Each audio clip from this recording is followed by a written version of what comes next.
Sambil menikmati makan malam, Doni banyak mengorek tentang Dian, baik pasangan maupun keluarganya.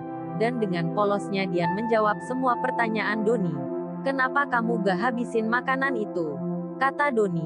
"Jika aku makan seenak ini aku teringat adikku yang di rumah. Ini rencana saya mau bungkus saja. Soalnya saya juga masih kenyang." Mendengar hal itu, Doni langsung memesankan 4 porsi makanan. Melihat hal itu, alangkah baiknya dan pengertian gadis ini. Masih ingat dengan keluarganya. "Aku baru melihat gadis yang baik dan polos. Pak, gak usah Pak, biar ini saja yang dibungkus, toh ini juga belum kusentuh," kata Dian. "Sudah gak apa-apa, anggap saja ini hadiah karena kamu telah menemaniku makan malam. Tapi Pak, sudah kamu gak usah kamu pikirkan, saya yang traktir semuanya," kata Doni tersenyum. Dalam perjalanan Dian hanya terdiam. "Di mana rumah kamu Dian?" tanya Doni. "Sebentar lagi sampai Pak." Masuk ke jalan itu sampai. Akhirnya mereka sampai di depan rumah Dian. Nampak di teras bapak, ibu dan adik Dian sedang berkumpul. Dian mengajak Doni untuk mampir sebentar. "Pak, mampir dulu sebentar," kata Dian. Setelah itu Dian mengenalkan Doni dengan orang tuanya.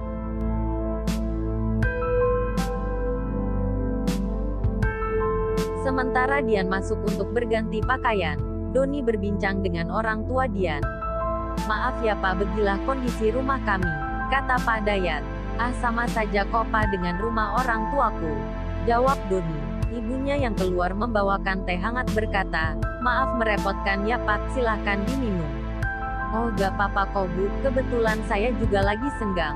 Doni sangat kagum dengan keharmonisan keluarganya Dian. Tak berselang lama, Dian keluar membawa jaket Doni, yang dipinjamkan Doni. Dari sinilah awal mula kisah ini. Doni sangat kagum melihat Dian mengenakan baju biasa, cantik alami, berpakaian simple, tak neko-neko dalam berdandan. "Maaf Pak, ini jaketnya. Apa biar saya cuci dulu Pak?" "Maaf soalnya bau keringat Dian." "Oh, Dian gak perlu repot. Pakai saja bila kamu perlu, itu buat kamu saja," kata Doni.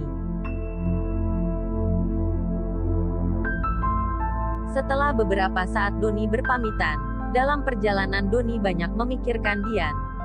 Hari demi hari Dian dan Doni terlihat semakin dekat. Lina yang melihat hal tersebut, dia berupaya memisahkan mereka.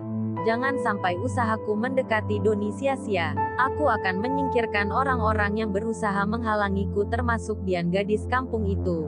Lihat saja apa yang akan kulakukan," kata Lina sendiri. Hari ini akan diadakan rapat yang dihadiri oleh seluruh anak perusahaan. Bulan ini giliran perusahaan Doni yang mendapatkan giliran ketempatan. Lina meminta Doni untuk mengantarkannya pulang. Karena rapat biasanya akan berlangsung sampai malam hari. Ternyata benar rapat selesai jam 11.30. Lina meminta Doni untuk mengantarkannya. Sedangkan Dian masih di sana karena dia harus siap dalam rapat tersebut bila mana ada yang membutuhkan makan atau minum.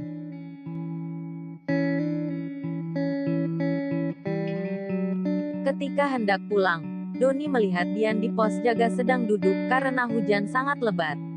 Namun Doni harus mengantarkan pulang Lina. Setelah mengantarkan Lina pulang, Doni langsung pulang ke rumahnya. Pikiran Doni tak tenang waktu itu. Dia masih memikirkan bagaimana Dian pulang, sedangkan hujan juga belum reda. Kemudian Doni menghubungi pos jaga kantor, dan ternyata Dian belum pulang. Mendapat kabar itu Doni langsung kembali ke kantor. Malam itu pukul 12.30. Setelah sampai di kantor, Doni langsung menemui di pos jaga. Mobilnya didekatkan dengan pos jaga, kemudian dia membuka kaca mobil. "Masuk," kata Doni. "Tapi Pak," jawab Dian. "Masuk." Kemudian Dian masuk setelah mendengar kata-kata Doni. Dalam perjalanan, "Kenapa Bapak repot-repot balik ke kantor?" kata Dian. "Saya gak tega melihat wanita secantik kamu pulang larut malam sendirian," jawab Doni.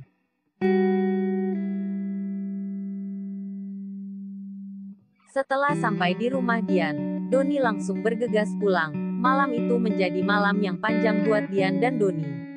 Keesokan harinya pukul 6 Dian bergegas berangkat. Dian hendak mencari antingnya kembali yang hilang.